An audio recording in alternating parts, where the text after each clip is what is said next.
Here are some signs that indicate that your nervous system might be dysregulated. Hi, my name is Alexa, and I teach people how to regulate their nervous systems, reconnect with their bodies, and rediscover their intuition. If you'd like to know more about what I do, please subscribe to the channel so that you can receive further videos, and please like this video if you're enjoying it. Now, here are some of the signs that most people experience if they have a dysregulated nervous system. This does not mean that you need to experience all of these symptoms every single day.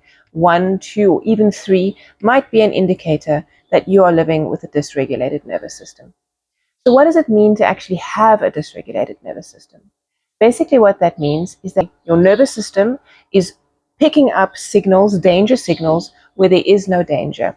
So this can actually be on a very low form. It doesn't have to be that you're living in flight, fright, or freeze all the time.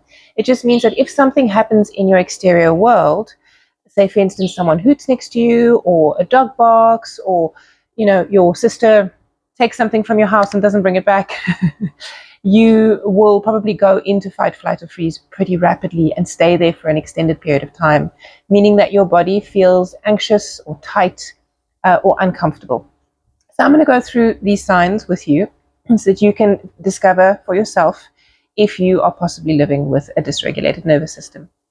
So one of the first signs is basically feeling it in your body. So it's going to present itself like tension. Tension in some people's jawlines. A lot of the time we carry it in our shoulders. Our shoulders are up here without realizing it. We're running about our day, constantly pulling the shoulders up, which will then go down into the trapezius muscles and can cause quite a bit of discomfort. It can also make the upper back stiff.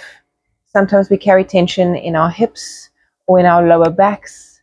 And when we do carry tension in the hips or in the lower back, this can also move down towards the knees and down the legs.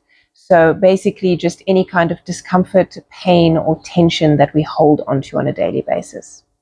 Another sign is feeling slightly anxious in your body or having a low-grade sort of panic and not knowing why. You're rushing about your life, you're doing things that you normally would do, getting your kids to school, going to work, and throughout the day you have these moments of panic or anxiety that doesn't have any direct cause. This can often feel like we are dissociated with our bodies, meaning that we're not living in our bodies in the moment. So we don't actually know what's happening in our bodies. We're running about our day, busy from point A to point B, doing all of the things that we need to do. And we don't take the time to actually slow down and say, oh, where is this living in my body at this point?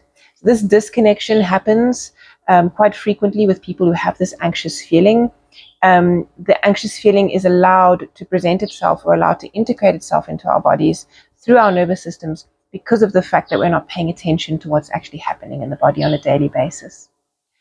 Another symptom that can happen is feeling extremely exhausted, so waking up exhausted or feeling really, really tired at night and then not being able to sleep, or having very poor sleep, so waking up frequently during the night because we're thinking various thoughts, events that are happening in our lives, things that need to be achieved, need to be done.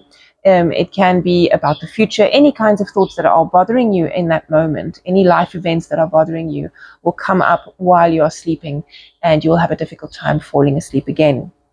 This is often called tired but wired. So you're extremely tired, exhausted, but your nervous system just won't switch off. It's constantly running.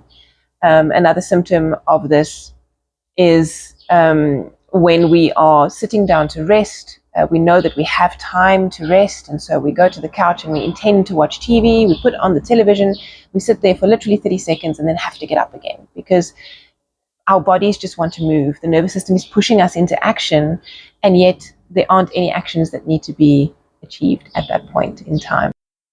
So another symptom is when small things, small everyday life things trigger huge reactions. So you might get angry with someone for something small that they did. You might overreact to a situation. You might be highly irritable. All of these can be triggers to how you're feeling inside, how your nervous system is actually controlling your body and your mind in that moment.